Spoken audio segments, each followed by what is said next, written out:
네, 안녕하세요. 반갑습니다. 네.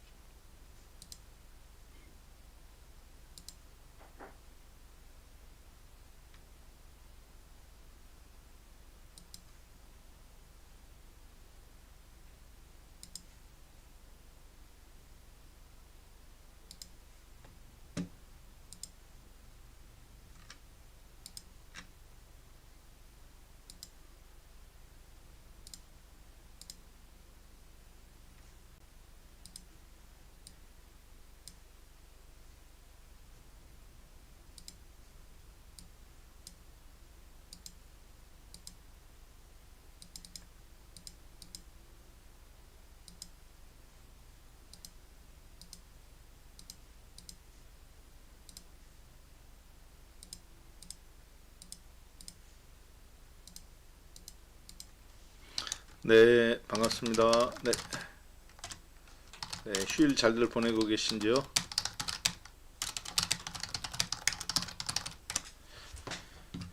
자, 현재 시간이 9시 59분인데요. 잠시 한 3분 정도만 더 여러분들하고 천천히 이야기한 다음에 9시 3분부터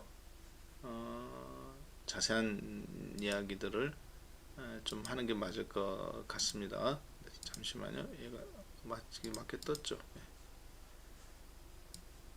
왜냐하면 지금 제가 58, 6분인가 열었으니까 입장하시고 뭐 하시고 하는데 시간이 조금 걸리실 수도 있겠다는 생각이 들어요.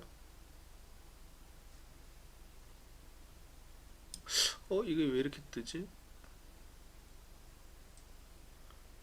지난번에도 그랬는데 이게 선택할 적이 없는데.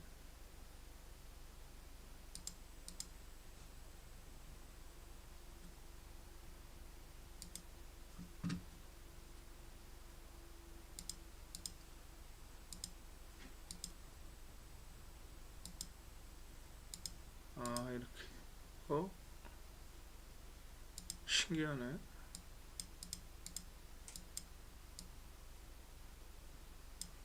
왜 화면에 블랭크로 나오지?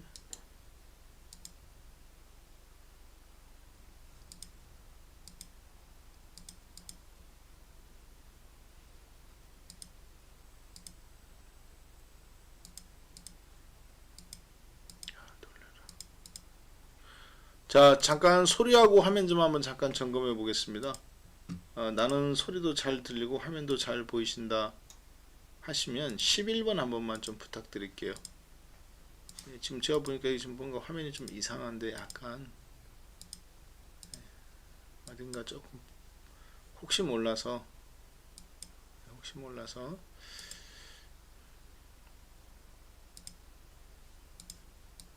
왜 이걸 누르면 이렇게 되지?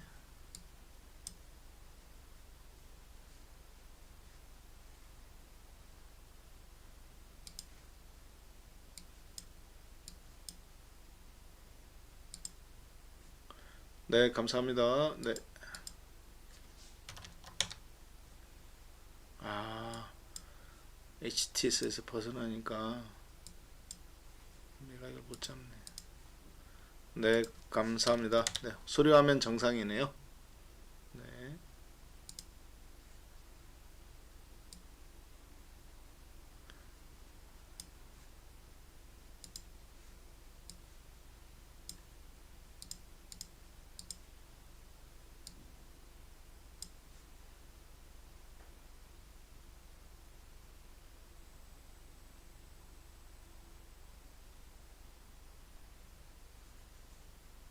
네.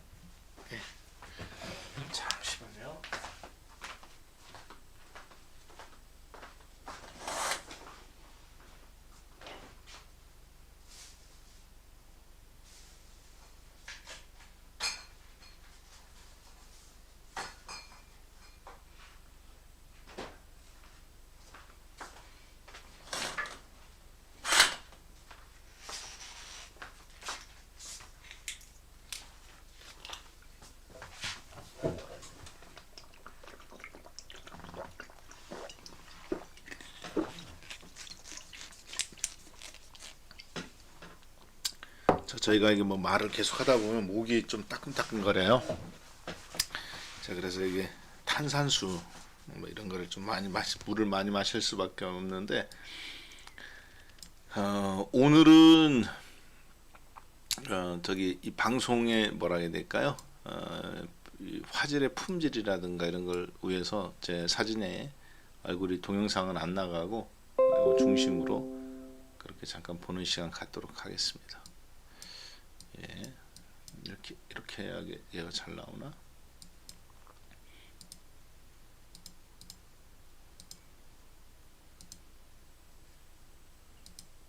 이게 왜 이걸 공유를 이렇게 잡아주지? 하나, 둘, 셋.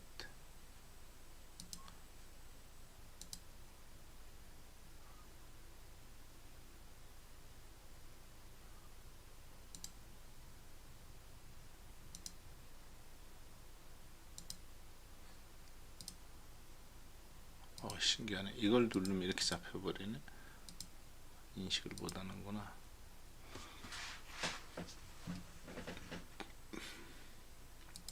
계속 모니터링을 저도 해가면서 해야 되겠네. 이게 보니까 화면이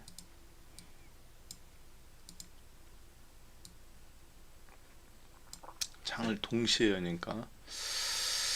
자, 먼저 그러면 바로 진행하겠습니다. 현재 시간이 이제 10시 4분이기 때문에 여러분들하고 약속한 10시 3분이 되었으므로 바로 준비한 강의를 진행하도록 하겠습니다. 네.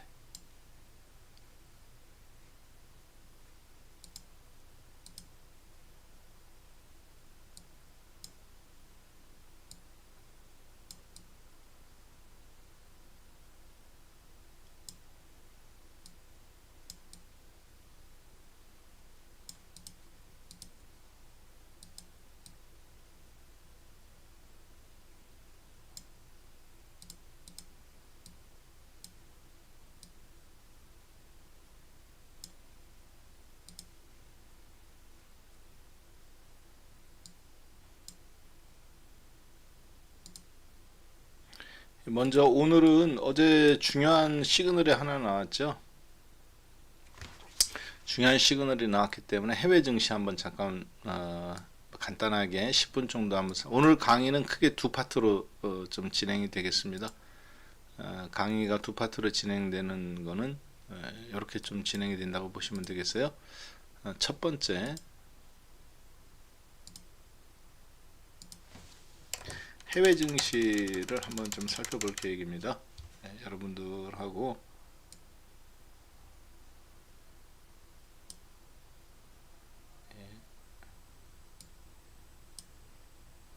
오늘 강의는 꽤 두 파트인데 해외 증시 대략적으로 한 20분 정도 살펴보고요. 그러면서 그것이 이제 기술적인 급반등이냐 재상승이냐 가능성을 한번 지금 나온 몇 가지 시그널을 통해서 살펴보고, 두 번째는 그렇게 됐을 때 이제 우리는 어떻게 대응을 해야 될 것인지, 기술적인 급반등과 재상승에 따라서 대응하는 부분이 완전히 하늘과 땅처럼 달라질 수 있기 때문에, 그리고 어제장에 그러려면 정확한 그거에 대한 기본적인 이해가 있어야 되겠죠. 그리고 세 번째로, 그러면 대응을 하되 그것을 이제 종목분들에 대한 것이 워낙 다양한 형태로 나올 수 있기 때문에 종목군들을 이제 스타일에 따라 나는 어떻게 접근할 것인가 하는 부분을 해서 오늘 강의는 크게 세 파트로 진행하도록 하겠습니다. 해외 증시의 전반적인 있었던 흐름들을 살펴보고, 그러면 나는 그것에 어떻게 대응할 것인가, 즉 주식을 왕창 살 건지 아니면 오히려 반등을 이용해서 현금을 더 확보할 것인지, 그리고 그거에 따라 매매를 하게 된다면 어떤 종목군들에 대한 접근을 할 거냐 하는 부분들을 이렇게 세 파트로 나눠서 오늘 한번 보도록 하겠습니다. 자, 그리고 그러한 부분들을 통해서 여러분들이 한 주간에 오는 전략들을 좀 세우는 거에 유용하지 않을까 싶어요. 자, 그러면 한번 볼까요? 뭐 이번 오늘 장의 이슈는 이번 돌아오는 한 주의 이슈는 나스닥 시장이 어제 4% 폭등한 거죠. 사실 나스닥 시장이 4% 폭등한 것이 가장 시장의 이슈가 될 것 같아요. 잠깐만요. 일부러 여기를 좀 제가 지워보겠습니다. 왜냐하면 지금은 요거를 이렇게 맞추는 게 중요하니까.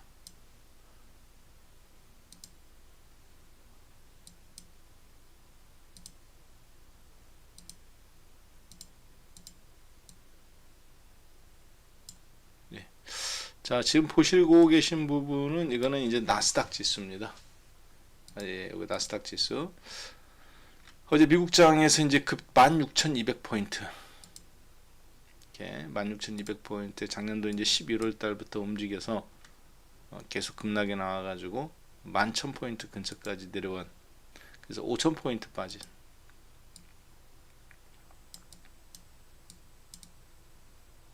5,000포인트가 하락해서 11,000포인트까지 내려왔다가 이틀간 폭등 나왔죠. 전날 올라오고 어제도 3.82% 올라온 저가권 때문에 그래서 양봉이 하나 두 개네요. 그래서 이렇게 생각하시면 돼요. 오늘 강의는 나스닥 시장이 이렇게 급반등 나올 건지 아니면 급반등으로 나왔다가 다시 이제 재하락으로 이렇게 꼬꾸라지는 흐름이 앞으로 나올 건지 이번 반등이 이런 급반등인지 아니면 그보다 훨씬 더 짧은 이런 식 2박 3일짜리나 혹은 뭐 3박 4일짜리 잠깐 왔다 갔다 하다가 다시 이제 재하락으로 가는 건지 아니면 급반등 나왔다가 다시 조정받고 진짜 제대로 된 상승이 나와서 반등으로 끝날지 어떨지 모르겠는데 신고점을 직고점이나 신고점을 완전히 뚫고 그렇죠? 예.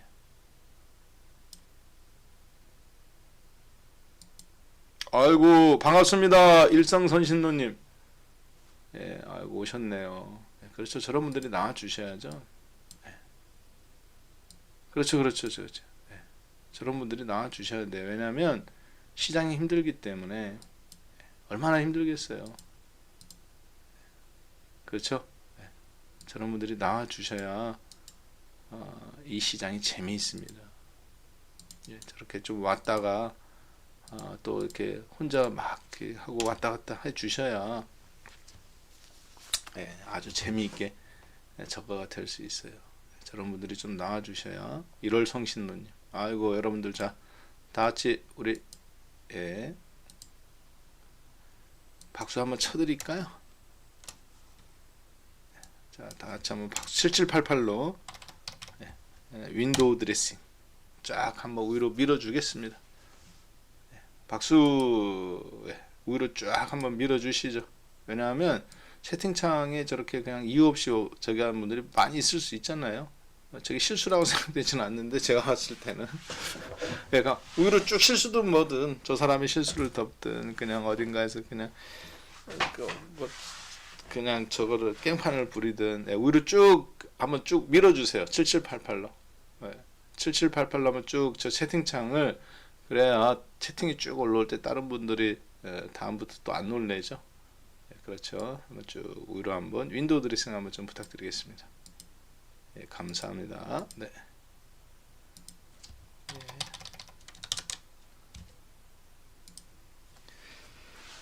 자, 1월 성신문입니다. 아이고 참 장이 어려우니까 다양한 형태의 분들이 많이 있을 수 있어요. 그냥 그러려니 합니다. 그거에 대해서 이상하게 생각하면 안 돼요. 그냥 그러려니 이렇게 좀 이해해 주셨으면 좋겠습니다. 네, 계속 진행하겠습니다. 네. 자, 오히려 저걸 수가 있을 것 같은데.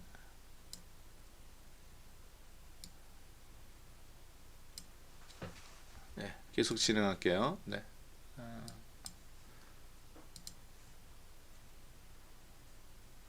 자 그러면 그리고 여러분들이 어차피 이제 방송을 진행하는 동안에 저희가 질의에 대한 질문 응답에 대한 부분은 제가 오늘은 중요한 날이기 때문에 이따가 10시 45분부터 받을 생각이에요.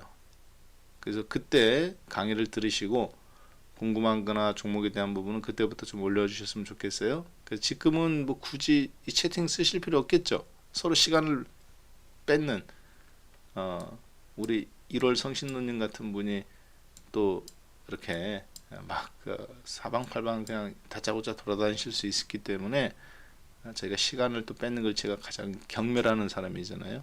그렇죠? 네. 그렇기 때문에 그 부분을 채팅창을 잠깐 좀 닫아 놓겠습니다. 그리고 이따 10시 45분에 열어드릴 테니까 그때 궁금한 걸 좀 올려주세요. 왜냐하면 지금 채팅에 뭐 자꾸 올라오면 여러분들이 시간을 뺏기고 이목이 뺏겨요. 그래서 그렇습니다. 잠깐 닫아 놓을게요. 네. 네, 계속 진행하겠습니다. 네. 자, 보겠습니다. 보니까 나스닥이 폭등 나왔어요. 3.82%. 자, 그러면 여기서 이제 빨리 결정을 해야 되겠죠. 뭐냐? 이 상승이 진짜 엄청난 폭등이냐? 아니면 잠깐 떨어지는 가서 중간에 정거장 세우고 가는 흐름이냐? 라는 부분인데, 저도 나스닥 시장이 중간에 지금 3.8% 이렇게 급등이 나와서 이거를 지금 주말에 내내 한번 쭉 관찰을 해보고 분석해 봤는데 제가 내린 결론은 그렇습니다. 일단은 강력한 기술적 반등이다. 재상승이 아니라. 왜 재상승이 아니라고 보냐면 재상승은 이렇게 나오는 재상승은 이 세상에 없어요. 업종 미국 시장에 95개 업종이 있어요. 예를 들어서 여기에 단기 금리 지수, 10년 만기 국채 수익률, 그 다음에 이미 다 우리나라 코스피 종합주가 지수 업종, 코스피 종합주가 지수는 끝났잖아요. 니케이 뚫들 업종도 끝나고. 근데 MSCI 지수 업종 이런 식의 업종에 다 들어와 있단 말이에요. 그 업종을 다 그런 것도 업종으로 포함했는데 100개 정도가 있는데 상승이 94개, 하락이 하나. 그 얘기는 무슨 얘기냐면 상승이 94개라는 얘기는 실적이라든가 혹은 성장주, 방어주 뭐 이런 의미가 없다는 얘기죠. 그냥 일단 다 올랐다. 하나 빼고 철강 업종 하나 빼고 다우존스 철강 하나 빼고 다 올랐죠. 그 다음에 아멕스 제약지수라든가 모건스탠리 첨단기술 35지수 이런 게 있는지 저도 몰랐네요. 얘만 보합이고 하나 보합 하나 하락. 그래서 96개 중에 아멕스 제약지수가 가장 못 오르고 나스닥 은행하고 무선통신하고 스탠프 은행지수하고 이게 중요합니다. 은행주 못 오른 거 이거 오르긴 했지만 얘들을 제외하고는 나머지 부분들은 대부분 많이 올랐다. 특히 8% 업종 전체가 8%씩 이렇게 폭등 나온 업종들도 있는데 가장 많이 오른 것이 보니까 카지노 업종 8.81%, 그리고 자동차 제조 업종 6.05%, 인터넷 업종 5%, 자동차 부품 5.07%. 그래서 자동차, 반도체, 항공, 카지노, 여행. 자, 느낌 오시죠? 자, 다시 업종 전체로 보면 자동차 업종 5%, 반도체 업종 5%, 그리고 카지노,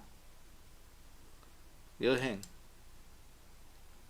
항공, 리오프닝 관련 업종이 가장 많이 올랐다 라는 것이 미국 시장에서의 가장 큰 좀 특징이었습니다.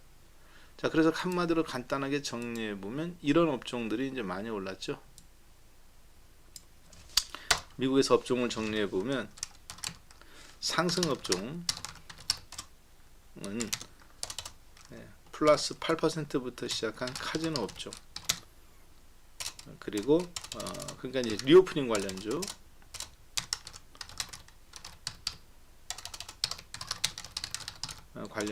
그리고 또 하나는 자동차 관련주, 제조 부품 다 포함이니까.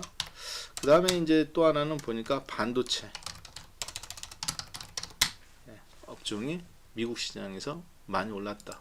이것이 어제장의 미국장의 가장 큰 특징이었습니다. 반면에 의외로 못 오르는 업종이 또 있어요. 보니까 어떤 거였냐면 좀 상승은 상승인데 좀 힘이 약했던 거. 이건 주로 은행주들입니다. 은행주, 증권주가 아니라 은행주예요. 그리고 제약주, 모더나는 많이 올랐는데 아멕스 제약주, 중소형 제약주는 안 올랐다는 거죠. 자, 그리고 철강업종. 자, 올라간 거는 그냥 같이 동반해서 올라갈 수 있는데 못 올라간 거를 살펴보는 것이 이제 시장의 어떤 속성이라든가 흐름을 파악하는데 가장 저는 중요하다고 보여집니다. 여러분들은 왜 저는 그렇게 생각하냐면, 올라갈 때는 다 잘 돼요. 떨어질 때는 또 다 떨어지는데 안 떨어지는 업종들이 있어요. 그런 부분들이 시장의 속성을 보여주는데, 이번에 떨어질 때 안 떨어진 것이 이제 에너지 종목들이죠. 이 시장의 인플레이션, 그리고 우크라이나 전쟁, 이걸 가장 단면적으로 보여준 특징이 있었던 흐름이었죠. 나스닥 16,000에서 11,500까지 떨어지고 스탠앤푸어도 뭐 25% 빠지는, 30% 가까이 빠지는 사이에 미국장의 특징이었죠. 저는 사람도 비슷하다고 보는 사람입니다. 저 같은 경우는 예를 들어서 가장 먼저 몸이 힘들면 아픈 곳으로 오는 것이 어디냐? 이빨이에요. 이빨. 그리고 피부가 상하는 거. 몸에 그런 부분이 비장이 약하다든가 축농증으로 인해 가지고 이빨이 연결돼 있어서 쉽게 썩는다든가 본인만의 특징이 있거든요. 그리고 이제 뭐 절대로 아프지 않는 부분들 몇 가지 있죠. 그렇죠. 밥맛이 없다든가 그런 경우는 별로 없었던 것 같아요. 어릴 때부터. 자, 마찬가지입니다. 성격에서도 아무리 성인군자라 하더라도 약한 부분들이 있단 말이에요. 그렇죠? 그 부분이 이제 공략을 당하는 거고, 자식이 약하다든가 혹은 마누라한테 약하다든가 혹은 자신의 아킬레스건이죠. 한마디로 어떤 돈에 저기 아주 저기 약하다든가 여자에 약하다든가 술에 약하다든가, 사람들은 아무리 훌륭한 사람들 본인의 아킬레스건이 있습니다. 도벽이 있다든가 그 부분을 가장 잘 간파하는 놈이 누구냐? 악마가 가장 잘 뱀같이 간파하고 패짓고 들어가는 거거든요. 자, 그러면 저는 그게 저기를 결정하는 중요한 요소라고 보는데, 미국 주식을 어제 가만히 보니까 94개 업종이 올랐어요. 하나 빠지고. 이거를 재상승이라든가 혹은 시장이 진짜 바닥치고 이제 간다든가 주구장창, 이렇게 보기가 저는 어렵다고 보는 사람입니다. 왜 그러느냐? 여러분들 또 ADR, 그렇죠? ADL 아는 사람만 아는, 제가 지금 말하는 거예요. 100개 종목 중에 94개가 올랐다. 100개 중에 99개가 올랐다. 뭐를 의미하는지 알죠? 기술적 분석을 많이 공부하신 분들은 ADL, ADR 이런 말 표현 자체가, 그것이 바닥권에서 나온 거라 하더라도. 자, 그리고 나스닥 종목으로 가서 살펴보겠습니다. 어떤 종목이 가장 많이 올라갔나 봤더니 이 종목은 팔턴 인터랙티브라는 이제 코드는 PTON인데요. 한국으로 따진다면은 오프라인 매장도 갖고 있고 온라인 매장도 갖고 있는, 근데 온라인 매장이 훨씬 크죠. 그런 회사라고 보면 되겠습니다. 그런데 그것이 어떤 거냐? 헬스장이에요. 그래서 헬스 코치하고 1대1로 매칭도 시켜주고 트레이너도 매칭도 시켜주고 본인들도 갖고 있고, 그래서 166달러에서부터 최근에 10달러, 11달러까지 떨어졌습니다. 15분의 1 토막, 마이너스 93% 떨어진 종목인데 최근에 40% 가까이 폭등 나왔어요. 15.87 3일간 올라서 나스닥 내에서 가장 많이 오른 업종을 지금 여러분하고 잠깐 지금 보여드리는 겁니다. 네, 나스닥 내에서 가장 많이 오른 업종, 종목 100개 종목 내에서. 그 다음에 두 번째로 많이 오른 것은 이제 루시드 모터스라는 회사예요. 네, 루시드 모터스 여기 이제 나오지 않는데 제가 한번 이거 잠깐 차트로 나오도록 보겠습니다. 네, 루시드 모터스라는 회사인데요. 네. 자, 루시드 모터스는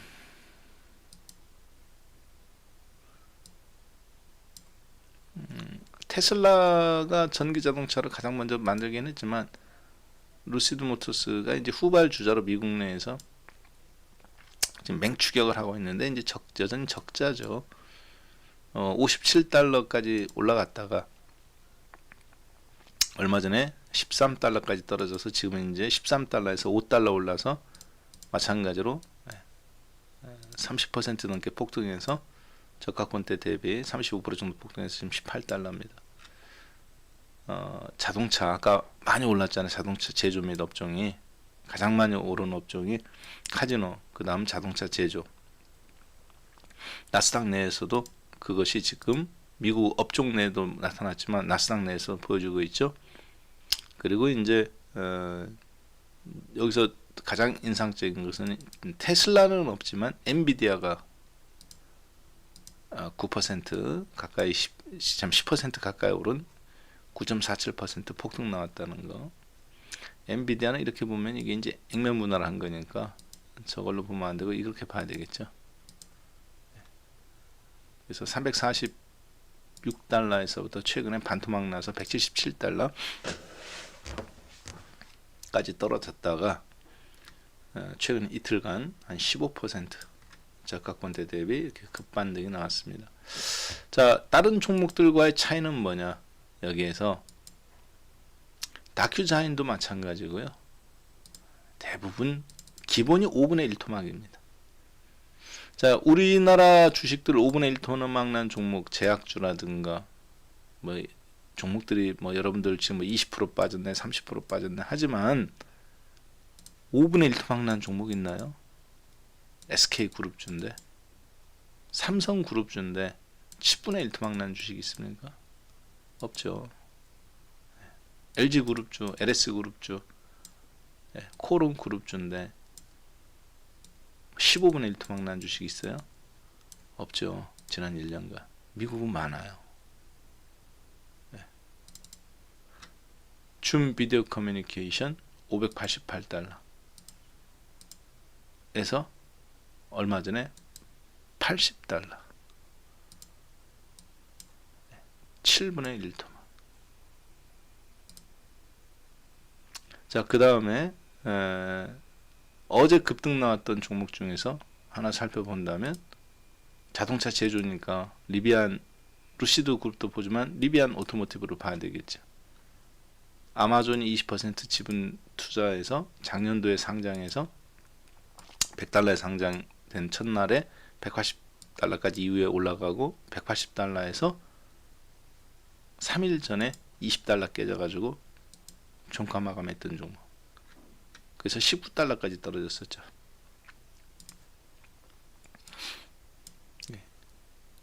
아마 기억하실 겁니다. 나는 앞으로 주식 테슬라, 애플 이런 거 안 산다. 어차피 나도 지금 보니까 미국 주식을 해야 될 것 같은데 10달러 깨진 쿠팡, 20달러 깨진 리비안. 만약에 내가 1억을 주식을 할 것 같으면 아이패드를 잠금 해제하셔야 합니다. 그래 시리아 고마워. 자, 자 계속 진행할게요. 리비안 오토모티브는 전 세계에서 최초로 전기 픽업 트럭을 만든 회사예요. 전기차는 전기차인데 픽업 트럭이라는 것이 이제 우리나라 쌍용의 뭐 칸이라든가 이런 걸 픽업 트럭이라고 합니다. 자, 그런데 180달러예요. 아마존이 20% 지분 갖고 있었고 테슬라보다 먼저 나왔기 때문에 전기차 픽업 중에서는 세계 1위 처음이라고 봐야 되겠죠. 자율 중에도 상당한 강점이 있는 회사입니다. 적자의 적자가 나아가면서 이번에 아마존이 한국 78억 달러 적자가 발표 나왔죠. 한국 돈으로 약 9조 원 정도. 그 가운데 절반인 38억 달러는 이 지분표 평가 손실이었습니다. 아마존이 입은 게 리비안에 대한. 자, 그 리비안이 이렇게 깨졌단 말이에요. 만약에 내가 지금 주식을 한다. 그럼 앞으로 내 돈이 전체 재산 1억이다 주식을 하는 게. 그러면 리비안 2천만 원, 쿠팡 2천만 원. 네, 한국 주식 하던 데서 돈을 빼서 이쪽으로 넘길 계획을 갖고 있습니다. 만약에 저라면. 리비안은 지금은 한 700만 원, 쿠팡은 500만 원 정도 담가놓고 보는 거겠죠. 더 떨어지면 나머지 이제 1,500만 원, 1,500만 원 집행해 나가야 되겠죠. 지금은 완전히 풀로 들어갈 마음은 없다. 왜냐? 역사적으로 이렇게 주식들이 싼 경우 인정은 됩니다. 그렇지만 미국 시장의 하락이 아직 진정됐다고 보이지는 않는 건데, 제가 여기서 여러분들한테 보여드리고 싶은 것은 뭐냐면, 우리나라 주식이 많이 지금 빠졌다고 막 하고, 삼성전자 30% 빠졌다, 하이닉스 20% 빠졌다 하는데, 미국 주식들에 비하면 껌값이에요. 우리나라도 뭐 이런 거 빠진 거 영진약품처럼 있습니다 하실지 몰라도, 미국 시장 성장주들에 비하면 껌값입니다. 자, 그런데 어제 미국에서 가장 많이 오르는 종목들이 어떤 거냐? 전부 다 이런 종목이라는 거죠. 나스닥이 4% 가까이 폭등 나왔는데, 이게 상승이냐 하락이냐를 빨리 간파해야 되잖아요. 자, 그런데 97개가 올랐어요. 업종은 96개 중에서 95개가 오르고, 미국 전체 업종 중에서 나스닥 시장에서 나스닥을 대표하는 100개 종목 중에서 금융주를 제외한 종목들인데 97개 오르고 3개 하락했습니다.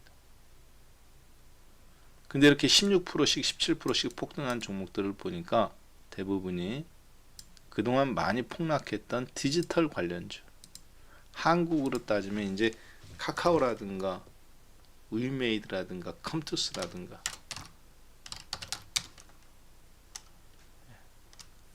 그리고 중국 관련주, 즉 중국 쪽에 기반을 두고 미국에서 비즈니스를 일으켜왔던, 그래서 미국 정부가 영업 기밀 다 오픈하고 하기 싫으면 홍콩으로 철수하라고 했던 그런 종목들이죠. 바이두라든가, 바이두,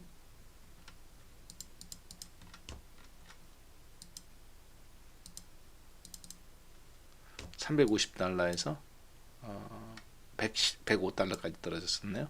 101달러까지. 중국의 네이버라고 불리는 바이두. 네이버인데 마이너스 80%라는 거죠. 참 마이너스 70%. 자, 이런 종목들이 많이 올랐습니다. 8%. 그리고 그 바이두의 기반 속에서 전자상거래를 하는 JD.com, 그리고 그런 것들이 잘 돌아가게 만들어주는 핀듀오듀오, 전자상거래 서버 및 알고리즘을 제공해주는 것들이죠. 212달러에서 37달러. 결국은 212달러에서 장중에 22달러까지, 23달러까지 떨어져 가면서 9분의 1 토막이 났었죠. 거의 10분의 1 토막. 자, 그리고 거기에서 50% 폭등해서 50%가 뭐예요? 거의 100% 폭등했네. 23달러에서 46 여기 50달러 100% 폭등했네. 최근에 핀디오 그랬다가 이제 지금 다시 또 내려온 거죠. 자, 그리고 그런 비대면 소리들이 잘 진행될 수 있도록 그동안 강세를 보였던 다큐자인 이런 종목들이 이렇게 널뛰기를 하고 있는데 마이너스 80% 더블 그렇죠? 60달러에서 110달러 120달러 더블 그리고 다시 또 반토막. 어제 급등 나온 미국 주식의 종목들은 전부 다 그런 주식입니다. 플러스 17% 14% 13% 어디에서? 나스닥 종목에서. 물론 여기에는 램 리서치나 엔비디아나 이런 종목들처럼 괜찮은 종목들도 있어요. 반도체. 그렇지만 대부분 디지털이거나 중국 관련이었던 디지털 관련주였던 하면서 문제가 됐던 것들. 자, 그래서 나스닥 지수의 4%의 급등은 기술적 급반등이라는 것은 뭐 자명한 사실이에요. 그러면 우리 왜 이게 기술적 급반등이냐? 재상승일 수도 있지 않느냐? 그러면 여기에 테슬라가 들어가야죠. 어느 나라든지 그렇습니다. 주가가 추세 하락이 나오다가 재상승으로 갈 때는 개별 종목이 먼저 폭등하는 경우는 없어요. 개별 종목이 폭등하는 것은 여전히 하락 추세 속에서 나오는 100개 종목 중에서 개별 종목 1000개 중에서 900개 빠지고 100개만 슈팅이 나오는 돌아가면서 나오는 뭐 페인트주가 나온다든가 화산 관련주가 일본 후지산이 들썩거리면 그게 들썩거린다든가 갑자기 북한이 코로나로 사람들이 나가 떨어져 죽기 시작하면 우리나라 제약주들이 움직인다. 이런 성향이지 이렇게 대형주가 아닌 중심으로 지수가 급반등 나오는 경우는 없습니다. 하락장에서 나오는 케이스죠. 자, 그래서 일단은 어제장 같은 경우는 급등 나온 종목들 상위 종목에 엔비디아나 혹은 램 리서치나 그리고 마이크론 테크놀로지 우리나라하고 연관이 깊은 반도체죠. 이런 거를 제외하고는 실질적으로 100개 상위 종목이니까 30 안에 테슬라도 들어오고 메타 플랫폼도 들어오고 여기 좀 들어왔어야 돼요. 다행인 것은 이제 넷플릭스 하나 들어온 건데 그리고 램 리서치하고 엔비디아가 반도체가 껴 있었으니까 다행이죠. 마이크론 테크놀로지 여기 6% 급등 나온 거 하이닉스 이제 삼성전자 그렇지만 삼성전자 하이닉스가 마이크론 테크놀로지 주가를 보고 움직이지는 않습니다. 시장 점유율 차이가 마이크론 테크놀로지가 10%고 삼성전자 하이닉스가 합쳐서 90%니까 자, 저런 모습으로 봤을 때 이 장은 그러면 왜 나스닥만 보느냐? 스탠앤푸어도 봐야지. 스탠앤푸어보다 나스닥 중심으로 올랐잖아요. 자, 그래서 이 장은 우리가 이제 상승장으로 보느냐 반등장으로 보느냐를 빨리 구분을 해야 여러분들이 시장에서 저는 대응할 수 있다고 보는 사람인데요. 일단은 지금 분석을 한번 해보면은 뭐 다들 눈치채셨겠습니다만 반등장인 것은 뭐 자명한 사실인 것 같습니다. 자, 그런데 그 반등장이라고 해서 절대 무시하면 안 되는 게 있어요. 어떤 거냐? 그래서 급반등장이냐 아니면 재상승장이냐 봤을 때 그냥 반등 낙폭과대 기술적 급반등에 나오는 그런 장인 건 맞다. 재상승장이 아니라 종목이 94개가 올랐다든가 95개 중에 그리고 우량한 종목들로 올라온 것이 아니라 부실 기업들 낙폭과대했던 것들이 먼저 급반등이 나와가면서 시장에서 수익률 게임이 펼쳐졌다든가 테슬라보다는 리비안이 한국으로 따지면 이런 거죠. 셀트리온보다는 신라젠이 많이 떨어지고 많이 급반등 나오고 그리고 삼성전자보다는 뭐 땡땡땡 무슨 전자나 반도체가 적자 기업이 먼저 많이 오고 그런 형국들이 나오기 시작한 거죠. 자, 그리고 나서 하락하는 업종이 없어요. 한 개밖에 없죠. 한 개 하락, 한 개 보합. 모두 폭등입니다. 폭등이라는 게 좀 이상한데 하여튼 전체적인 강세예요. 자, 그리고 그런 속에서 나온 것은 뭐냐면, 그래서 이것이 기술적 반등이라고 그런 많은 사람들이 저는 무시하기 쉬운 거 아닌가 이렇게 생각했겠지만, 야, 기술적 반등이니까 뭐 그냥 얼마 없을까? 절대 그렇지 않습니다. 왜냐, 기술적 반등이 이렇게 무서워요. 잘 봅니다.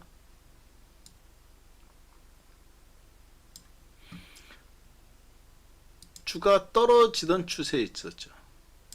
그리고 급반등이 나오죠. 박스권 노란색으로 만큼. 떨어질 때 몇 개월 걸립니까? 2달. 상승은 한 달. 한 달이 아니고 야 이거 뭐 3주 아닙니까? 그럼 여긴 6주예요. 제가 하고 싶은 얘기는 뭐냐면 2대 1이라는 거죠.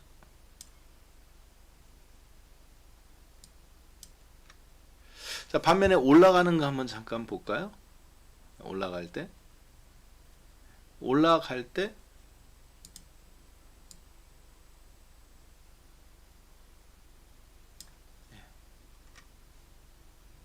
올라가던 추세 속에 있죠. 지수가 올라갈 때 몇 개월 걸립니까? 2달. 떨어질 때 한 달. 자, 제가 하고 싶은 얘기는 무슨 얘기냐면, 상승 추세 속에서는 우리는 무슨 생각을 갖고 있냐면 올라가는 게 더 가파를 거다 생각해요. 올라갈 때는 천천히 올라갑니다. 천천히 올라가는 게 아니라 그냥 그러니까 추세 속에서 나오는 반대가 더 가파르다는 얘기예요.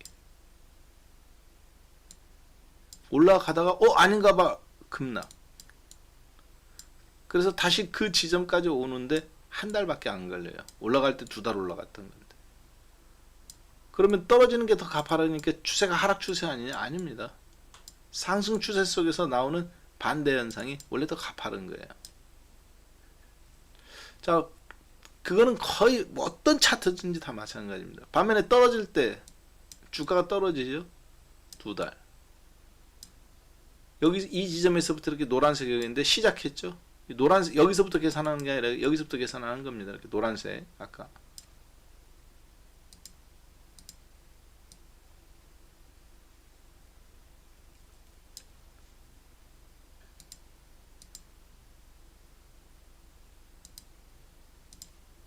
자, 예를 들어서 이렇게 되는 거죠. 이렇게 여기서 본다면 뭐 2대 1이고, 그렇죠? 여기서 본다면 3대 1이고, 중요한 건 떨어지는 것보다 급반등이 더 가팔랐다는 거죠. 어떤 속에서? 하락 추세 속에서. 상승 추세 속에서는 올라가는 거 이게 반등일지 상승일지 모르지만 하여튼 올라가던 것보다 떨어지는 게 더 가팔랐다는 겁니다. 자, 기본적인, 그러니까 아주 이거는 상식 중에 상식인데 사실은 기간을 보는 거는 메인이 원래 더 길어요. 반대 현상이 더 가파르요. 왜냐, 추세 속에서 나오는 급반등이니까 엄청난 리스크를 걸었을 거 아니야. 쳐올려야 되는, 세게 순식간에 승부 보는 거지. 기습 공격하는 거니까. 올라가는 중에 폭락이죠. 기습 공격이니까 미는 게 더 가파른 거예요. 그럼 사람들은 야 끝났나 보다. 아닙니다. 다시 또 쳐올려요. 자, 그래서 한 사이클을 이렇게 지나가면 짧지만 3개월이 걸립니다. 보통. 이번도 마찬가지로 떨어졌다가 한 달 반등 나오는데 다시 또 밀리는데 3개월 걸려요. 이렇게. 보통 3개월 단위로 이게 사이클이 이루어지는데, 자, 이게 이제 되돌림이 나오면 무서운, 이런 식의 되돌림이 나오는 거죠. 야, 이게 뭐 재상승일지, 완전히 바닥 찍고 이제 재상승으로 가는 걸 수도 있지 않느냐. 그럴 수도 있습니다. 중요한 건 일단 여기까지 와줘야 되는 거예요. 반등. 직고점까지. 44,600포인트 스탠앤포 기준으로. 3,900에서 거의 뭐 15% 상승이네요. 600포인트 상승이니까. 그럼 종목은 30%씩 올라가겠죠. 이미 리비안이라든가 루시드라든가 뭐 쿠팡이라든가 핀디오디오라든가 바이두라든가 뭐 아까 보셨지만 펠톤이라든가 일부 종목은 100% 올라갔다가 빠지는 것도 있어요. 왜? 그만큼 하이 리스크 하이 리턴이니까. 자, 그러면 지수를 끌어올리는 건 뭐냐? 저런 종목들이 아니라 테슬라라든가 엔비디아라든가 아마존이라든가 구글이라든가 애플이라든가 이런 게 포진되어 있어야 되는데, 아까 보셨지만 그런 것이 종합주가 지수만큼도 못 올라갔습니다. 대형 종목들은. 그런 것을 고려해 본다면 이 장이 반등은 맞는 것 같다. 반등이라고 보는데, 그 반등을 그러면 야, 요렇게 요만큼 요래 올라오다가 획가닥 뒤집어지는 그런 케이스로 갈 거냐. 그렇죠? 이렇게 3일천원짜리로 요런 식으로 요래 내려가는 길에 잠깐 정거장 세우고, 여러분들 서울에서부터 부산까지 갈 때 어떡합니까? 혹은 대구까지 갈 때 고속도로 신나게 달리나요? 아니죠. 정거장 세우고 가잖아요. 휴게소에서 잠깐 들르죠. 왜? 끝까지 가는 사람도 있지만 길이 멀수록 어때요? 지친 다음에 쉬었다가 합니까? 아니면 지치기 전에 미리 쉽니까? 지치기 전에 미리 쉬고 가는 겁니다. 갈 때까지 가다가 지친 사람은 끝에 가갖고 왕창 쉬어야 돼요. 안 먹고 계속 달리다가 저기 경주 가서 왕창 먹고 부산 앞 가다가 앞에 퍼져버리죠. 그러지 않아야 되겠죠. 그냥 지치기 전에 쉬었다 가고, 지치기 전에 쉬었다 가고, 지치기 전에 쉬었다 가고. 그게 컨디션 유지에 도움이 됩니다. 이런 것들. 근데 이미 벌써 2번 나왔어요. 재상승처럼 이렇게 급반등 나올 수도 있습니다. 이번에도. 자, 이때 그러면 이걸 나오면 놓치면 안 되겠죠. 주식으로. 자, 근데 우리나라는 지금 뭐가 나왔어요? 삼성전자가 뭐 고정 거래 가격을 20% 올린다. 그런 얘기가 나오는데 얼마든지 그럴 수 있다고 봅니다. 삼성전자. 왜냐 지금 전 세계적으로 인플레이션인데 D램 가격이라든가 혹은 시스템 반도체 가격을 올릴 수 있잖아요. 뭐 20% 올리는 게 대수입니까? 자동차 가격도 20% 올리는데. 그리고 이제 바이든 대통령 오는 거에 대한 국내 기대감이라든가 이런 부분들 있기 때문에, 자, 그래서 그런 부분들이 좀 반영이 될 수는 있어요. 그렇지만 제가 내린 결론은 그렇습니다. 삼성전자 고정거래 가격 20% 올린다. 그게 과연 미국의 허락 없이 될 수 있을까? 시스템 반도체 가격 올리면 그 충격을 애플이라든가 혹은 엔비디아나 테슬라나 고스란히 다 받아야 되는데, 미국 회사들이. 그럼 그것은 물가 상승으로 반영되고, 그럼 그것을 호재라고 받아들여야 될까요? 악재라고 받아들일까요? 시장 전체로 보면 악재죠. 그렇잖아요. 인플레이션 때문에 지금 죽겠는데 반도체 가격 올린다. 올려야 되는 건 맞아요. 올려야 되는 건 맞는데 그게 그렇게 쉬운 문제가 아니라는 얘기죠, 제 얘기는. 그리고 그런 거 올릴 때 그런 거 올려야 된다는 뉴스가 나오는 것 자체가 이상한 겁니다. 원래는 가격 인상이라는 거는 올렸는지도 모르게 살짝 올리는 거야.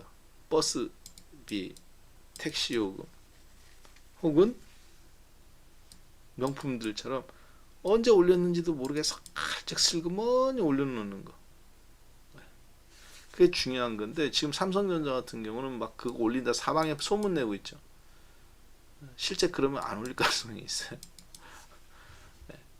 그래서 일단은 어제 엔비디아라든가 마이크론 테크놀로지의 급반등은 상당히 긍정적으로 보이지만, 일단 기술적 반등으로 저는 그렇게 좀 보고, 우리나라의 삼성전자나 이런 것들을 인정은 해준다.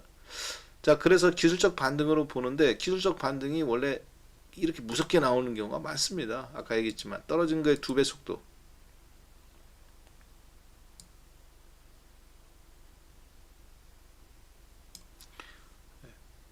주가가 떨어질 때 2개월 걸렸다면, 주가가 떨어질 때 이렇게 2개월 걸렸다면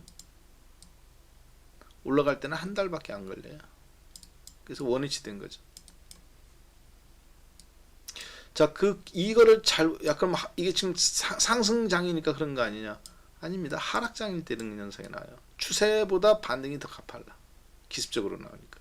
상승장에서는 천천히 가고 이렇게 떨어지고, 그렇죠? 기세가 더 가팔라. 기세는 상승이 더 좋은 거예요. 기세는 상승장에서는 떨어지는 게 더 좋은 거예요. 하락장에서는 올라가는 게 더 좋고.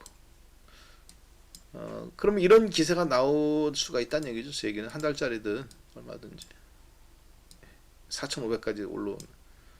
그러면 여러분들이 여기서 그럼 지금 주식을 잡아야 되잖아요. 근데 우리는 그런 부분을 알 길은 없다. 그걸 알려고 하는 것 자체가 무리수이겠지. 다만 한 가지 분명한 것은 한 번에 이렇게 급반등이 나오기는 좀 버거움이 있다. 인플레이션이라든가 어제 10년물 저기 국제 유가 안 떨어졌잖아요. 국제 유가가 올라갔잖아요. 나스닥만 보면 낙폭과대 다 기술주들인데 스탠앤푸어를 보면 라스베가스 샌즈나 원 리조트나 크루즈나 그리고 캐레디안이라든가 혹은 게이밍이라든가 이거는 잘 모르겠다. 카니발이라든가 저런 걸 보면 주로 크루즈라든가 혹은 골프라든가 혹은 카지노라든가 혹은 대부분 카지노, 크루즈, 골프 아까 보셨지만 그거 누굽니까? 카지노가 8% 급등 나왔죠. 업종 중에서는 리오프닝 관련주죠. 항공하고 저런 종목들도 나스닥에는 없지만 스트램프 500에는 상위 459개 올라가고 40개 빠졌어요. 90% 올라간 거죠. 10% 빠지고. 자, 저런 종목도 올랐지만 스탠프 500개로 확산해 보면 이런 종목들도 올랐어요. 에너지, 파워 시스템, 솔라 에너지, 그 다음에 페트롤리움, 그리고 오일. 여러분들이 종목이 뭔지는 잘 몰라도 돼요. 그렇지만 인페이즈 에너지, 모놀리식 파워 시스템, 솔라 에너지, 옥시덴탈 페트롤리움, 메러선 오일 이런 걸 보면 이런 종목들이 뭐에 해당되는 거냐? 석유, 가스, 화학 그리고 신재생 에너지 이런 것에 해당된다는 걸 알 수 있을 겁니다. 스탠앤포 500개 종목 중에 상승 종목이 459개인데 그 459개 종목 중에서 가장 많이 폭등한 종목 중에 다 해당돼요. 스탠앤포 500으로 건너오면 주로 카지노라든가 크루즈라든가 리오프닝 관련주들이 가장 많이 올랐고 그 다음에 많이 오른 종목들은 대부분 누구냐? 에너지 관련주들입니다. 에너지 관련주들이 많이 올랐다는 얘기는 국제 유가가 다시 110달러로 돌파를 한 측면에 기반한 것이 큽니다. 그 얘기는 무슨 얘기냐? 인플레이션 압박감이 줄어들었다? 안 줄어들었다? 안 줄어들었다. 미국이 그러면 미국 주가의 나스닥이나 스탠프의 근본적인 상승을 방해했던 시장의 악재였던 인플레이션 압박감이 줄어들지 않았다는 얘기는 더군다나 핀란드라든가 혹은 노르웨이라든가 혹은 스위스라든가 이런 지역들의 나토 가입 그런 걸로 말미암은 러시아의 뚜껑 열림. 그래서 국제 유가에 대해서 러시아가 격한 반응이 그런 것에 대한 격한 반응이 나오자 독일이라든가 프랑스라든가 미국 서구를 중심으로 한 나토 중심으로 한 서유럽에서 러시아 국제 제재를 결제하지 않는 거, 사주지 않는 거에 대한 그런 조치들이 나와가면서 다시 음식료 업종이라든가 원유 업종이라든가 가스 업종이라든가 이런 에너지 및 원자재 업종이 폭등 나오는 현상. 자, 그러면 이걸 어떻게 볼 거냐? 나스닥도 폭등 나오고 스탠앤푸어 가니까 원자재도 급등 나오고.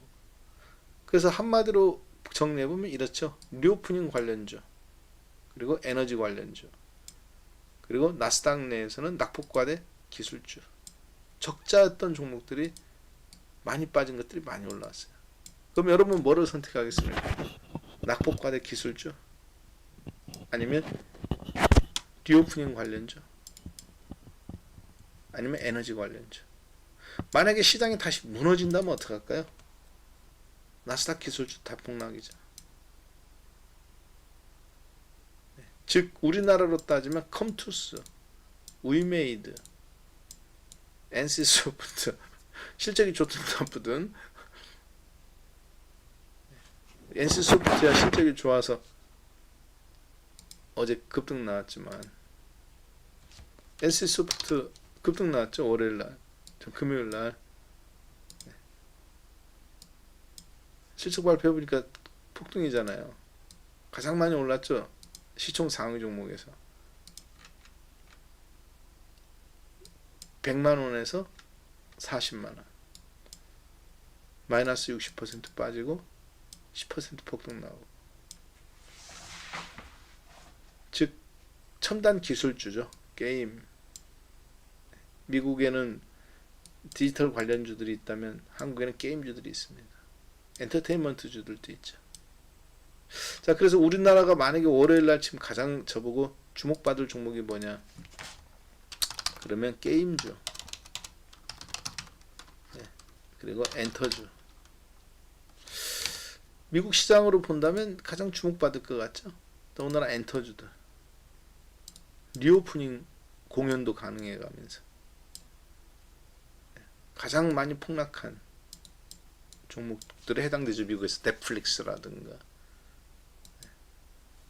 그런 종목들이 가장 급등이 나왔잖아요. 그렇기 때문에 우리나라에서는 위메이드,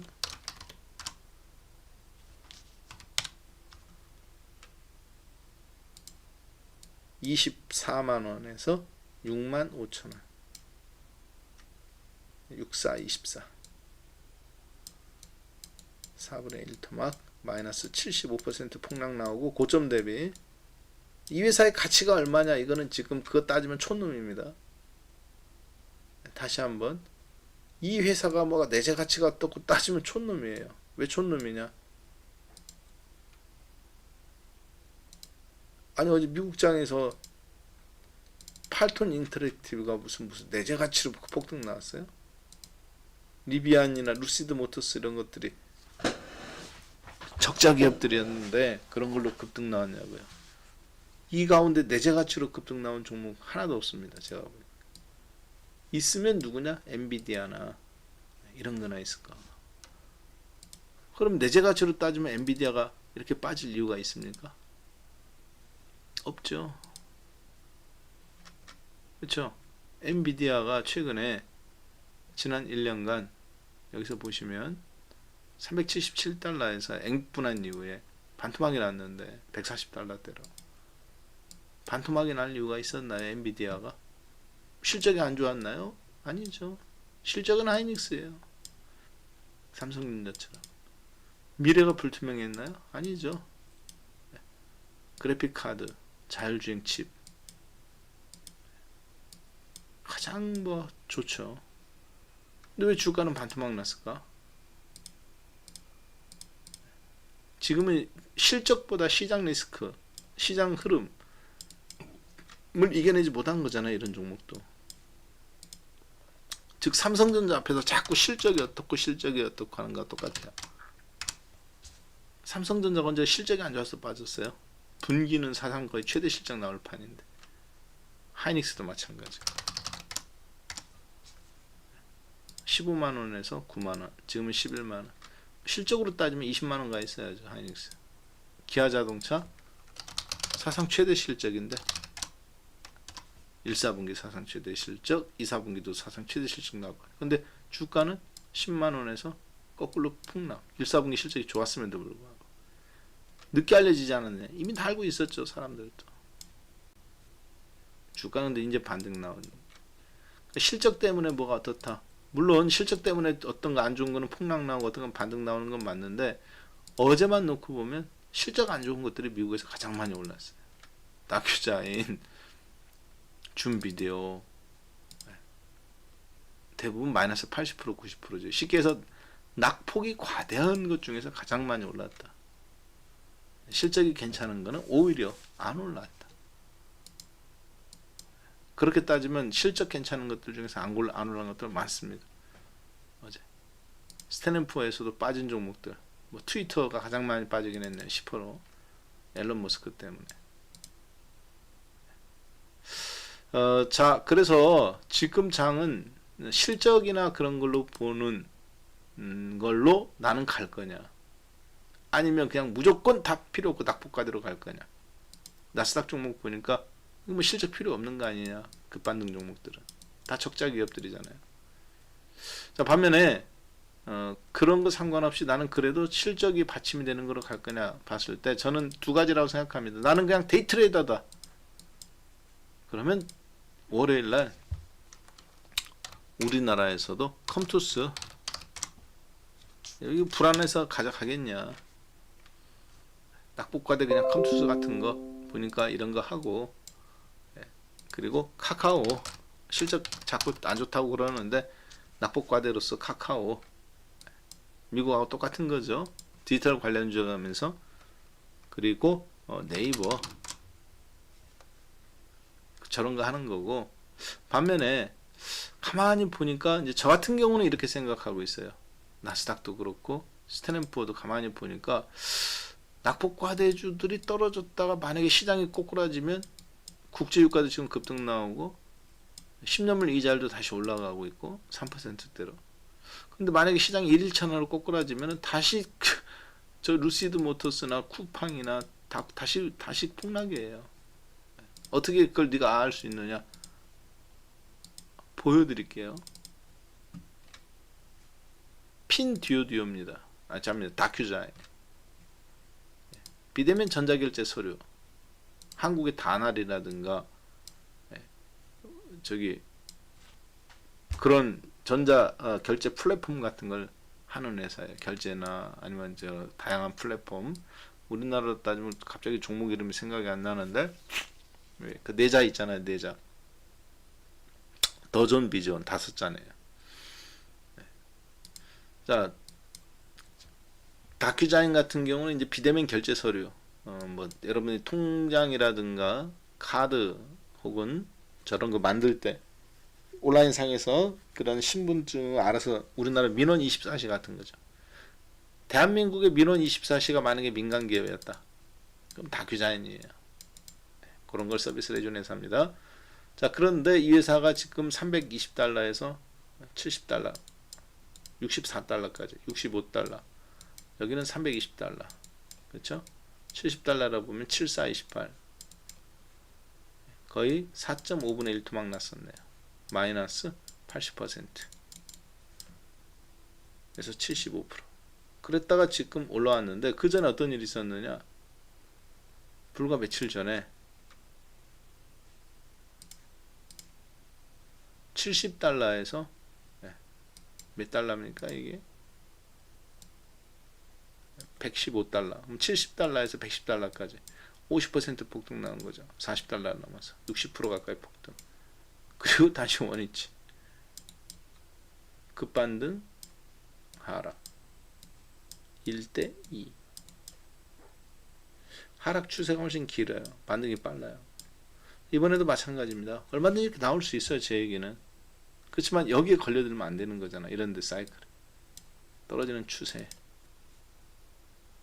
반등은 저가 대비 벌써 65달러에서 80달러. 15달러니까 30% 급등 나온 거네. 저가 대비. 자, 낙폭과대로서 내가 이런 걸 볼 거냐. 핀듀오처럼 23달러에서 50달러. 100% 더블. 그렇죠? 23달러에서 더블 46달러. 더블이잖아요. 근데 55달러까지 계산하면 이런 120% 나오는 걸 그 다시 원위치예요, 결국은. 이런 것에 엮이는 거로 저는 맞는 건 아니라고 생각합니다. 반면에 지금 보니까 뭐 이 전쟁이 다시 또 아주 세게 나오진 않겠지만 미국의 중간 선거가 있는 11월까지는 미국도 러시아를 놔줄 생각이 없어 보이고 국제유가 계속 강세고 반면에 구리값은 폭락이죠. 삼성전자, 하이닉스, IT 업종들 반도체 가격 올린다고 구리값 빠지고 있는데 IT의 가장 자동차가 알루미늄 가격이 자동차의 어떤 지표라면 배터리나 반도체나 IT 제품들의 판매 지표, 업황의 지표는 이런 거 아닐까요? 구리값. 당장은 표시가 안 나더라도 삼성전자가 올린다? 구리값이 빠지고 그럼 구리값이 빠질 리가 없어 보이는데 자 저런 어떤 부분들을 쭉 국제 유가라든가 혹은 10년물 국공채 이자율이 다시 또 3% 폭등이에요. 인플레이션 압박감 어느 정도 해소됐다는데 해소가 안 된 거지. 뭔가 제가 봤을 때는 그러니까 반등은 맞는데 그것이 그냥 좀 있는 반등이냐 그냥 1, 2, 3 끝 가던 길에 정거장 세우는 거냐 봤을 때 종목들 올라온 거로 보니까 좀 정거장인 것 같다는 생각이 많이 듭니다. 여기서 한 가지 이제 주목해야 될 부분이 가장 인상 깊었던 것이 이제 뭐 금요일 날 국내적인 요인으로 좀 본다면 외국인들의 선물 매집이에요. 이런 것 때문에 이제 굉장히 헷갈릴 수 있죠. 11,000개를 사갖고 건너왔네요. 자, 11,000개인데 이게 지금 제가 보기로는 이번 연도 중에 사상 최고죠. 이번 연도 중에 장중에 15,000개였을 때 최고였고 종가상으로 보면 2월 18일 날인가 1월 며칠 날인가 1월 12일 날 수요일 날 1월 12일 날 수요일 날 이후 매수해서 건너간 걸로 따지면 두 번째로 많은 날이네. 장중에는 종가의 막판에 동시호가에 정리해서 그렇지 장중에 계속 최고였어요. 저 우리 회원분들하고 실시간으로 계속 관찰하고 있었거든요. 자 그리고 나서 이제 그 다음으로는 이렇게 자 그래서 저는 이번 반등장에서 오히려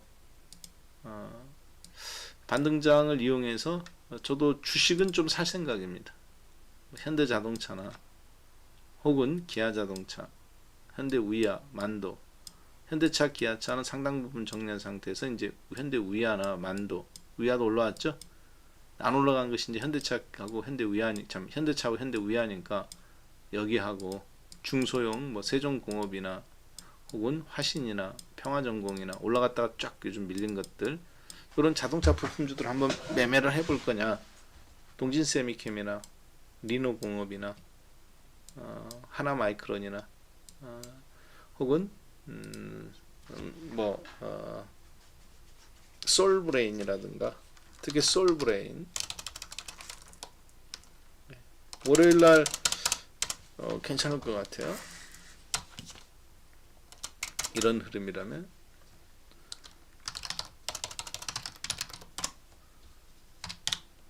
이런 솔브레인 같은 종목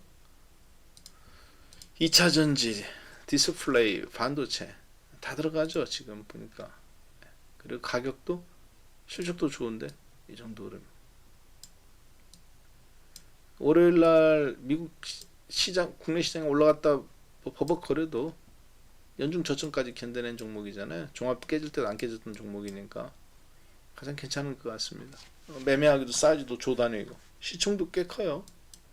오늘 들어오신 분들한테 제가 이런 말씀을 드리는 이유는 지금 장은 야 나 이거 살 건데 그러면 나도 같이 살게 누가 산다고 갖고 여러분들이 사는 그런 장이 아니에요. 왜냐 개인 투자자분들도 다 알아. 야 이 장은 지식으로 하는 장이 아니다.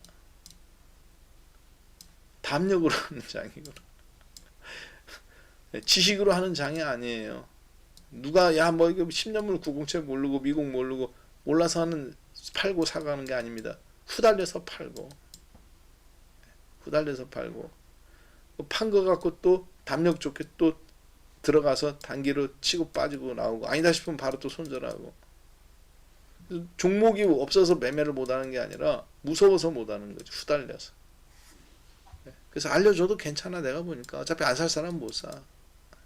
저도 그냥 요거 월요일날 여러 가지 종목 중에 다음 주 중에 보고 있는 종목 중에 솔브레인이나 그런 거 그래 좀 고려해 보고 있습니다. 여러분들도 한번 잘 살펴보세요. 그리고 컴투스, 위메이드 낙폭과대 종목 중에서는 제약주들이나 특히 위메이드, 컴투스 미국은 카지노라든가 리오프닝이나 이런 것들 그리고 디지털 관련주가 움직였지만 우리나라는 물론 카카오나 네이버나 디지털 관련주들 이런 게 움직여야 되지만 엔터나 한국은 빠진 폭으로 본다면은 이런 컴투스 같은 종목이 위메이드나 아까 보셨지만 핀듀오디오나 혹은 줌비디오나 그런 종목들에 해당되는 형국이라고 봐야 되겠습니다. 최근 들어서 한 60-70%씩 빠졌죠. 몇 개월 사이에. 자, 그렇게 해서 이제 그리고 채팅을 좀 하실 수 있도록 자, 그런 종목들이 괜찮을 것 같아요. 다만 중요한 건 이것이 재상승이냐 하락이냐 하락에서 나오는 급반등이나 놓고 봤을 때 급반등에 가까운 것이 뭐 너무 자명하다. 그렇죠? 급반등에 가까운 것이 너무 자명하고 그러면 그 급반등을 어떻게 이용할 것인가? 그래서 저는 주식과 ETF를 좀 병행하는 스타일로 가는 게 맞다고 보여집니다. 즉 떨어지는 쪽 ETF도 좀 사고 올라가는 쪽 주식도 사고 그래서 엇갈림 아까 보셨지만 지수는 들락날락 할 것 같은데 종목들도 그거에 따라 과하게 올라가거나 과하게 빠지는 건데 에너지주 단타 매매는 아까 보셨던 컴투스나 위메이드나 이런 걸로 하고 20-30%씩 세게 샀다가 그냥 당일 매매 당일 정리할까. 반면에 나는 주식은 그런 게 아니라 오히려 시장 불안감 속에서 강세를 보이는 가스주라든가 혹은 음식료라든가 국제유가 다시 110달러로 올라왔기 때문에 국제유가 불안감 속에서 강세를 보이는 미국의 에너지 원자재 관련주들 그런 쪽에다가 오히려 베팅을 걸어가면서 주식을 좀 늘려가면서 시장이 언제든지 다시 또 급변동성을 겪을 수 있기 때문에 주가가 생각보다 많이 올라온다. 그럼 인버스 좀 더 사고 주식은 일부 단기 종목은 좀 털어내주고 컴투스나 그런 거 아까 단타 같은 거 그리고 또 밀린다. 그럼 인버스 좀 수익 실현하고 흐름 봐가면서 주식도 단기 낙폭과대 노려가면서 그래서 어떻게 보면은 아빠인데 딸의 마음을 잘 아는 아빠. 이게 진짜 어려운 거잖아요. 아빠인데 엄마보다 딸의 마음을 잘 알아.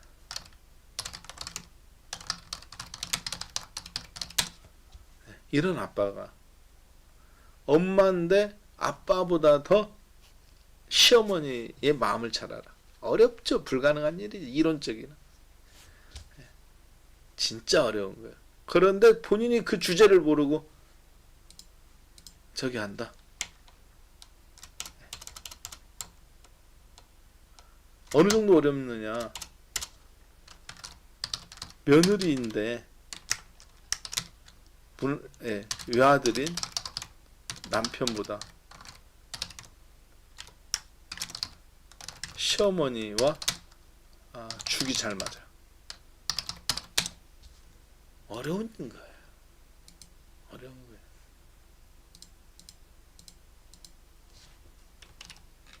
남편도 챙기고 시어머니도 챙기고. 이번에 여러분들 어버이날 겪어보시지 않았습니까? 저는 어버이날 겪어봤잖아요. 남자들 입장에서야 내 집이고 장인어른이지만 여자분들 입장에서는 내 집이고 시댁인 거잖아요. 그렇죠? 물론 서울이나 경기에 사시는 분들은 괜찮지만 네, 저처럼 한쪽은 대구시고 한쪽은 충청도고 그러면 대구 가려면 어떻게 가야 되느냐? 천안 충청도에서 저기 충남 아래에서 천안까지 거꾸로 올라와 서울로 기차 타고 쭉 올라왔다가 다시 대구로 내려가는 게 더 빨라요. 충청도에서 대구로 가는 고속도로나 이런 게 없기 때문에 차로 갖고 가면 언제 막힐지도 모르고 10시간이 걸리니까 명절 때 이런 때는 차라리 그냥 기차 타고 갔다가 기차 타고 천안 갔다가 다시 대구로 내려가는 게 더 빠릅니다. 천안 아산 갔다가. 자, 그런 것처럼 그래서 당일치기에 가는 거는 거의 불가능한. 그렇다고 한쪽 가고 한쪽 안 갈 수는 없잖아요. 자, 따라서 그런 것을 양쪽을 다 구사하기가 상당히 체력 물리적인 한계를 갖는 것처럼 지금 장에 아까 제가 여러분들한테 말은 이렇게 했어요. 말은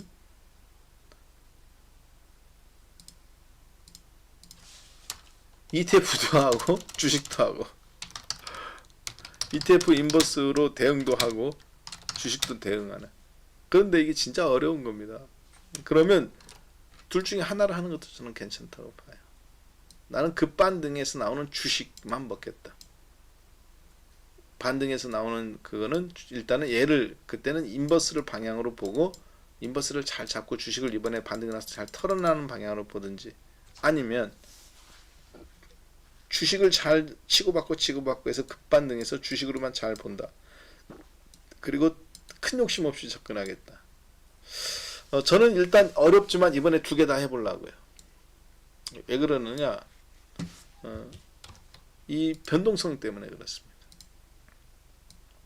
먹을 때 주식도 사가면서 인버스도 사가면서 한쪽, 즉 그걸 양다리 전략이라고 그러는데 레깅이라고 그러거든요. 전문 용어로. 종합주가지수가 올라가는 쪽에도 걸고 떨어지는 쪽에도 거는 거예요. 그리고 한쪽이 올라오면 이쪽 다리를 반대로 이쪽 다리를 걷어버리고, 즉 여기를 올라왔을 때 주식을 털어내고 떨어지는 쪽에 베팅하고, 반대로 주가가 떨어진다 그러면 거꾸로 떨어지는 쪽은 정리하고 주식을 거꾸로 이쪽에서 사고. 그래서 어떻게 보면 그물망 차트죠.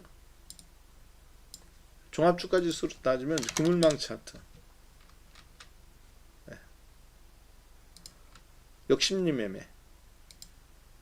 박스권 하단으로 내려오면 사고, 박스권 상단으로 올라오면 또 팔고. 근데 61선 상단이 상단이고 61선에서 많이 이탈하면 낙폭과대로 보는 거고, 그런 형태로 접근하는. 쉽지 않습니다. 어려워요. 전체적인 큰 트렌드 속에서 중요한 건 지금은 이번 주에는 일단 내가 좀 정해야 되겠다. 게임주라든가 카카오나 컴투스 같이 낙폭과대 대형 종목을 한번 매매를 해볼 건지, 이런 종목들, 폭락 나온 종목들을 미국처럼 디지털 관련주들이 급락 나올 거라고 보고, 아니 두 개를 다 해서 성공하라는 게 아니라, 제 얘기는 뭐냐, 두 개를 다 해서 성공하라는 게 아니에요. 여러분들한테 지금 이 장을 설명하고 있는 겁니다. 저는 솔직히 이거 지금 다 성공하고 싶은 마음 없고, 이번 장에서는 생존이 저의 목표입니다. 생존. 이 쉽지 않은 장이에요, 진짜. 근데 그 낙폭과대에서 올라오는 것도 또 괜찮아 보이잖아요. 그래서 컴투스 몇몇 종목을 좀 추려는 놨어요. 데이트레이더로서 컴투스라든가, 아까 미국 핀디오디오 줌 비디오 커뮤니케이션하고 비슷하잖아요, 이런 종목들. 그렇죠? 제넥신이라든가,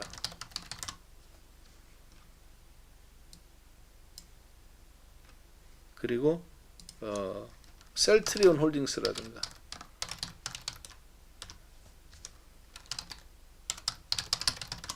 셀트리온 헬스케어 홀딩스가 아니라 이런 몇몇 종목들을 솔직히 저는 좀 추려는 놨습니다. 왜냐면 미국 장 보니까 디지털 관련주라든가 우리나라는 뭐 디지털 관련주가 뭐 카카오하고 네이버긴 한데 대표적인 게 이런 것들이 미국 장만큼 안 빠졌거든요. 아까 보셨지만 컴투스, 위메이드 그리고 바이오 종목 중에서 제넥신 이런 거 몇몇 낙폭과대들 추려놨다가 뭐 개인 투자자분들 입장에서는 지금 저런 종목 갖고 계셔가면서 힘드신 분 많겠지만 다음 주에 저는 데이 트레이딩 월요일날, 화요일날, 수요일날 다음 주 내내 이런 종목들 데이 트레이딩으로 굴리고 그리고 이제 주력은 인버스를 어떻게 조금 어차피 이 장은 추세적으로는 가기는 좀 어렵다고 봅니다. 만약에 진짜 갈 것 같았으면 국제 유가가 이렇게 좀 빠져줬어야 돼요. 이렇게 올라가면 안 돼요. 110달러 다시 돌파 나오면 안 되거든요. 그리고 더 안 좋은 거는 구리값의 하락입니다. 추세적으로 구리값이 지금 이미 이제 끝났단 말이에요. 한국은 IT의 나라예요. 아직까지는 삼성전자나 하이닉스나. 자, 그런데 지금 시장의 소문에 뭐 삼성전자 거래가격 20% 올린다 뭐 그런 얘기 나오는데 고정거래 가격 소문 내고 올라간 적 한 번도 없습니다. 옛날에 D램 가격 제가 50센트에서부터 계속 필라델피아 반도체 지수 고정거래 가격 추적하고 있는 사람인데 단 한 번도 올라간다고 해서 올라간 적 그러니까 미리 소문 내고 올라간 적 없어요. 왜 그런지 아세요? 여러분 같으면 A라는 직원 김 과장님한테는 연봉 1억 2천만 원에 계약했어요. 이번에 카카오 직원인데 똑같은 일에 근데 박 과장님한테는 연봉을 몰라. 둘이 엄청 친구야. 나중에 알고 보니까 얘는 2억이야. 나는 1억 2천이야. 그럼 이분이 어떻게 할까요? 능력도 있을 수도 있고 없을 수도 있겠지만 하여튼 능력은 둘이 비슷해. 네이버로 옮기죠. 이분은. 그렇죠. 네이버로 당장 옮기겠지. 자, 그렇기 때문에 요즘 거의 회사들은 어떠냐? 서로 연봉이 얼마인지 모릅니다. 회사에서 그런 정책을 써요. D램은 고정 거래 가격이에요. 즉 거래처들이 거의 정해져 있기 때문에 3년, 6년 고정 거래 가격으로 계약을 맺습니다. 애플이 왜 삼성이 그렇게 싫은데도 계속 한동안 삼성한테 주문을 계속 줬을까? 옛날에 핸드폰 2015년, 14년 고정 거래 가격을 맺었으니까 똑같은 걸 올립니다. 자, 그런데 지금 미국도 인플레이션 때문에 머리 아파 죽겠는데 삼성이 반도체 가격 20% 올린다. 어떻게 올려요? 불가능.